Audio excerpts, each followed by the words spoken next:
Já vás vítám u dnešního videa a o tom video jste si vyloženě napsali, že chcete, jestli bych vám popsal nejčastější chyby akvaristů.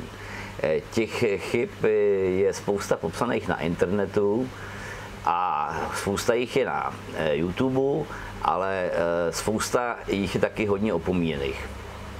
Pojďme si přiblížit ty nejčastější chyby. Tak v první řadě je to nepromyšlená koncepce akvária.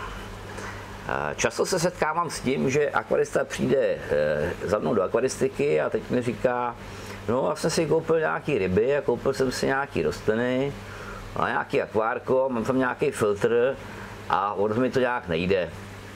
A teď mi ukáže tu fotku toho akvária, já tam vidím, že tam má jako hodně náročné rostliny, nemá tam COčko, má tam nějaký slabý filtr a to je právě to, že spousta akvaristů začíná vlastně jakoby třeba dvakrát i třikrát, prostě oni se jakoby z začátku nepodívají ani na ten internet, ani se s nikým neporadějí, bez hlavy to prostě nakoupějí, většinou bohužel to nejlevnější a to je nejčastější chyba jako v tomhle smyslu, že prostě akvarista se neporadí nebo nestuduje, než založí akvárium a tak na tohle pozor a vždycky před výběrem prvního akvária se opravdu poraďte s někým, kdo tomu rozumí, abyste zbytečně nevydávali víc peněz, než je nezbytně nutný.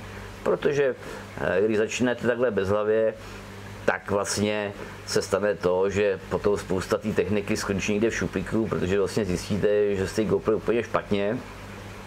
A tak na tohle pozor, to je jedna z nejčastějších chyb.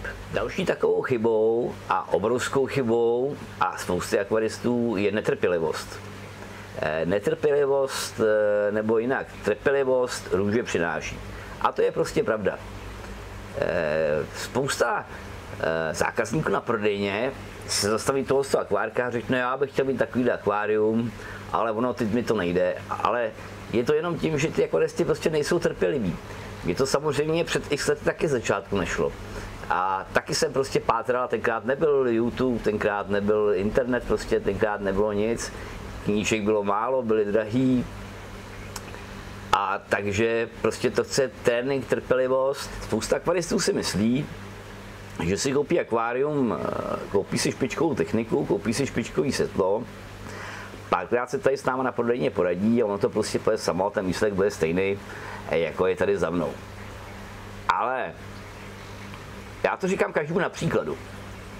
Vemte si to, že mistr světa ve Formule 1 je jenom jeden. Všichni víme, jak řídit, všichni vidíme, to video z toho kokpitu je vždycky dostupný, všichni vidíme, jak to ten mistr světa dělá. Všichni vlastně víme přesně jak na to, ale mistr světa je vždycky jenom jeden. A ono je to vlastně podobné s tou akvaristikou. To chce prostě trénink a chce to obrovský trénink a chce to obrovskou trpělivost. Takže pokud tu trpělivost nemáte, tak akvaristika prostě není pro vás. Akvaristika je prostě obor, kde ze začátku těch neúspěchů je strašně moc a to je z vlastní zkušenosti. I když budete dělat akvaristiku 25 let, tak stejně nějakou chybu potom uděláte a ta chyba vás může stát třeba pěstírně jarych nebo rostlin velký peníze. Takže trpělivost je jedna z nejčastějších chyb akvaristů. Výměna vody. Výměna vody je nesmírně důležitá věc, hlavně pro začínající akvaristy. Ten pokročilý akvarista už si to dovede nějak změřit, už má nějaký odhad, ale hlavně v tom začátku byste prostě měli ty vody měnit dostatek. A je to hned z několika důvodů. Všeobecně se udává, že výměna vody se provádí proto, že potřebujeme vypláchnout z vody škodliviny a potřebujeme vypláchnout zbytky hnojiv. Škodliviny už v dnešní době výkonných filtrů už ani v akváriu se jako nevyskytují, pokud neděláte hrubé chyby, ale co se týče hořčíku a vápníku, který je potřeba tam dodat, tak to je ten nejčastější jakoby důvod toho, proč měnit dostatek vody. Vemte si to, že třeba tady v Praze, kde máme akvaristiku, tak je přibližně 30 mg vápníku. Když vyměníte 50% vody, tak toho vápníku tam dodáte 15 mg. Když ty vody vyměníte jenom 25%, tak ho tam dodáte jenom 12,5 mg. ale ty rostliny potřebují zhruba 25 až 30 mg vody vápníků na týden. Sami to vidíte jednoduchým výpočtem, že prostě toho vápníku je tam většinou málo. Proto měníte dostatek vody, protože v běžných hnojivech se hořčík a vápník nevyskytuje. Je to jednoduchý, prostě z chemického hlediska to nelze, hořčík a vápník ve vysokých koncentracích mejdlovatěj. Dá se takový rosol. Takže ten, kdo říká, že má v hnojivech dostatek hořčíku a vápníku, tak prostě lže, je to chemicky nemožný. Proto třeba u nás se hořčík a vápník prodává úplně zvlášť pod názvem Mg a Ca+. Výběr hnojiva. To je taky obrovský problém. Většinou, když přijdu lidi na prodejnu a já se jich zeptám, čím hnojej, tak mi většinou řeknou, já ani nevím, něco tam bylo, něco jsem koupil, něco měli v akvaristice. To je obrovský problém. Úplně stejně jako víte, co tankujete do auta, jestli je to benzín nebo diesel, tak úplně přesně tak byste měli vědět, co dávat do vašeho akvária. Protože když to zaměníte stejně jako u toho dieselu benzínu, tak v tom akváriu ublížíte, než abyste mu pomohli.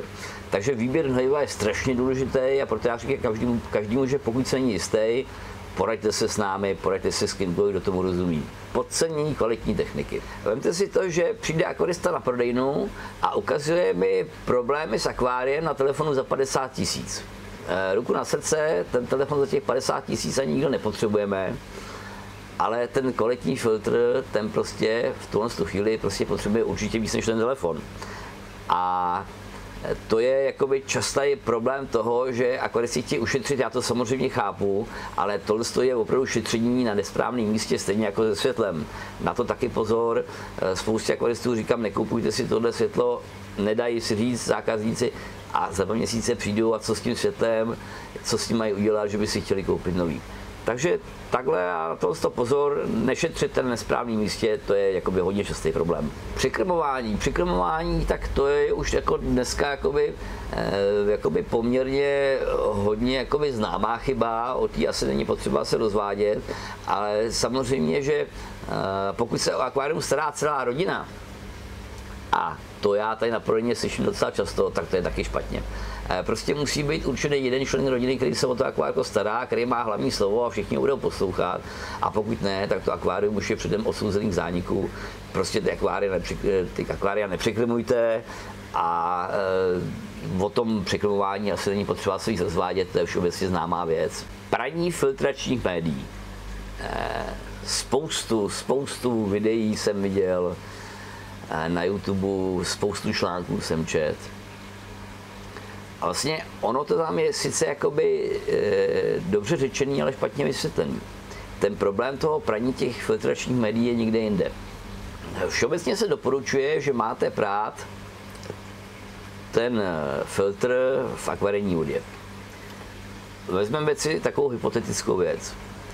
Vyndáte zadělanou houbu z filtru a budete jí od rána až do večera v co nejvíc horký vodě prát a večer, až už úplně padnete od toho praní, tak budete mít tu houbu čistou. Nechali byste si ji zašít do břicha? Myslíte si, že na ní nejsou žádné bakterie? To je samozřejmě velký omyl. Tam jde spíš o to, abyste ty média nevypírali příliš. Pokud je vypíráte v tom kyblíku, jak se většinou jakoby propaguje v kyblíku s nějakou akvarijní vodou, tak totiž ty média tolik nevypláchnete, jako když je vypláchnete pod vodovodem. A takže můžete je klidně vyplachovat pod vodovodem, to je úplně jedno, já je vyplachuju pod vodovodem celý roky, ale neperu je úplně do čista. A úplně nejlepší je nějakou z těch vložek, pokud tam máte třeba vložky, anebo koše, tak jeden ten koš prostě vynechat. Abyste tam těch médií měli dost i potom znovu spuštění toho filtru. Já tady na každému na prodejně říkám, že my filtry vůbec nepereme, my je pereme tak jednou za rok, za dva. A celou dobu akorát tu houbičku, kterou máme místo sacího koše, tak pereme akorát tu, která působí jako vlastně mechanický předfiltr. A ten filtr není třeba otevírat, protože v něm jsou jenom nitrifikační bakterie. Ale samozřejmě, že pokud je tam moc nebo zvolíte do toho filtru blbý materiály, tak samozřejmě pak vás to nutí ten filtr otevřít, protože se ten průtok toho filtru snížil. Proto nedávejte do filtru úplně ty nejnižší materiály, ty tam vůbec nepatří, a dávejte tam střední hrubý materiály, který, i když zarostou nitrifikačními bakteriemi, tak ještě furt ten průtok je dostatečný na to, abyste ten filtr brát nemuseli. Špatné vyhodnocení problému. To je častá chyba. Akvaristovi se začnou dělat řasy, tak nakoupí spoustu přípravků proti řasám. Řasa zmizí, aspoň teda většinou. A v tu chvíli, když tam přestane ten přípravek dávat, tak se ta řasa zase objeví. Proč? Protože byla chyba to, že akvarista sice bojoval proti důsledku, proti těm řasám, ale ne proti té příčině. Příčina byla ta, že ten akvarista prostě špatně hnojil nebo měnil málo vody, možná kombinací obojího, prostě měl špatnou kvalitu vody, kterou je potřeba zlepšit. Takže pozor na to, špatný vyhodnocení problémů je častá chyba akvaristů a nejenom začínajících. Odkalovač. Já slyším na YouTube, ve videích a slyším všude, jak lidi odkalujou, jak bodají do toho dna. A to je tak strašně velký problém a zásah pro to akvárium, že se to akvaristi vůbec neuvědomí. A dělají to akvaristi. Já jsem se setkal s akvaristou nedávno a ten mi říká: člověče, já celý život dělám ryby. Já celý život prostě pěstuju tetry a diskuze a dále nevím co všechno. A já jsem si pořídil vlastně akvárko a já prostě tam mám furt řasy. Fosfáty tam nemám, dusičnany tam mám úplně v pohodě. Člověče, čím mi to mohlo být? A já říkám: hele, nepoužíváš odkalovač? No jasně, já to vždycky takhle celý prochroustám, bych ten bordel z jedna vytáhl. A to je tak strašně obrovská chyba. Akvarista, který bodá odkalovačem do dna, prostě má většinou řasy. Když už používáte odkalovač, tak odkalovač použijte na to, abyste odkalili tak vrstvu do maximálně půl centimetru. Víc ne, protože tam dole je čpavek a ten čpavek vy tím odkalováním vytáhnete ze dna. A to je prostě na řasy jako dělaný. Ten odkalovač musíte používat opravdu rozumně. Když jsou nějaký zhluky nějakého brodíku v akváriu, tak je odsajte tak, že tím odkalovačem přijedete nad to místo, ale ne, že tam začnete bodat a začnete to celý prochroustávat. To je obrovská chyba, prostě to se v přírodě nikde neděje a to je prostě strašně špatně a to prostě akvaristi si to vůbec neuvědomují. S odkalovačem pozor, to je strašně silná zbraň na vývoj řasy, pozor na to. Odkalovačem nikdy nebodejte do dna, pokud máte říční písek nějaký hrubý, tak maximálně do centimetru, ale do těch pálených jílů byste vlastně neměli bodat vůbec. Odkalovač, ne, pozor na to, zacházejte s tím opravdu rozumně a přemýšlejte o to, obyčejný selský rozum. Další častou chybou je, že o akvárium se stará celá rodina, aby se prostě to akvárko mělo výborně. Ale to je samozřejmě chyba, protože ráno přijde Pepíček, nakrmí, pak přijde tatínek, nakrmí, protože si myslel, že na to Pepíček zapomněl, a pak když všichni odejdou, tak nakrmí maminka, protože si myslí, že jsou všichni úplně blbí, tak nakrmí taky. O akvárium se prostě musí starat jeden člověk, hlavně o to krmení. Samozřejmě, že může tatínek měnit vodu, maminka může krmit, Pepíček může nosit nový kytky nebo to, ale jakoby to krmení a tyhle věci, to je prostě zásadně, abyste si doma ujasnili to, kdo to bude dělat. Dokonce mně se na e-shopu stalo, že Pepíček objednal nějaký věci do akvária, dal si tam bankovní převod, já jsem mu ten bankovní převod poslal, Pepíček to zaplatil, tatínek to zaplatil a maminka to zaplatila. No a pak za měsíc při nějaký účetní závěrce se zjistilo, že ta platba přišla 3krát, tak jsme jim samozřejmě ty dvě platby vrátili a všichni se strašně divili tomu, že to zaplatil ten druhej.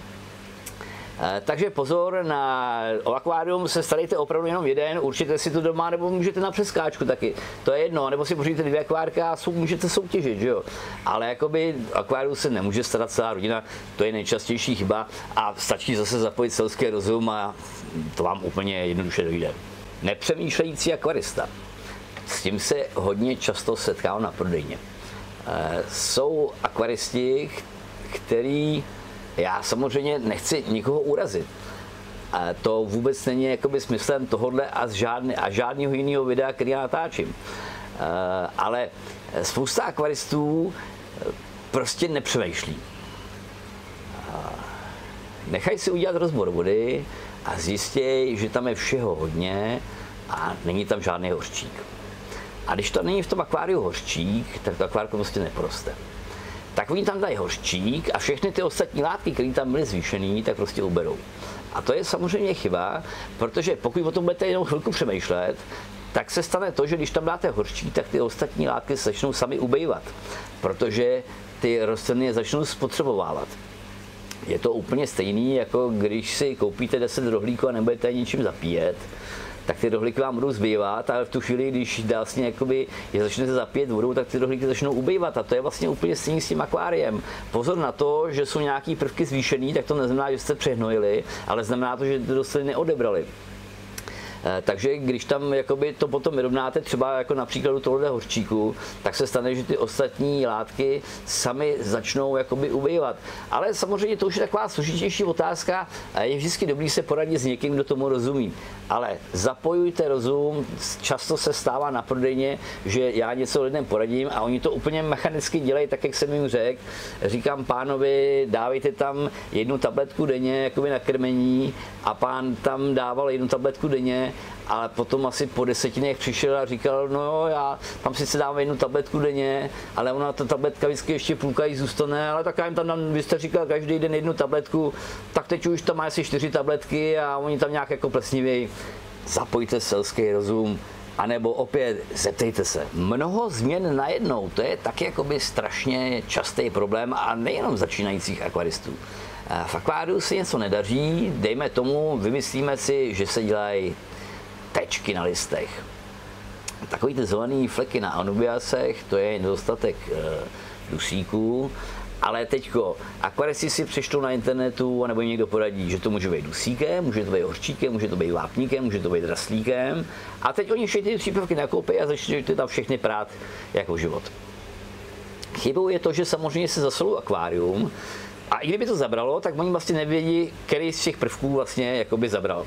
Takže v akvaristice se nikam nepospíchat a vždycky si udělat nějaký koncept, že třeba myslím si, že je to draslíkem, tak tam začnu přidávat jenom draslík a po 10 dnech udělám nějaké vyhodnocení, vidím, že to nepomohlo, přejdu na jiný prvek. Ale pokud tam začnete právě všechny prvky najednou, nebo pokud začnete dělat hromadu změn v akváriu najednou, tak se nikdy nedopracujete žádnému výsledku.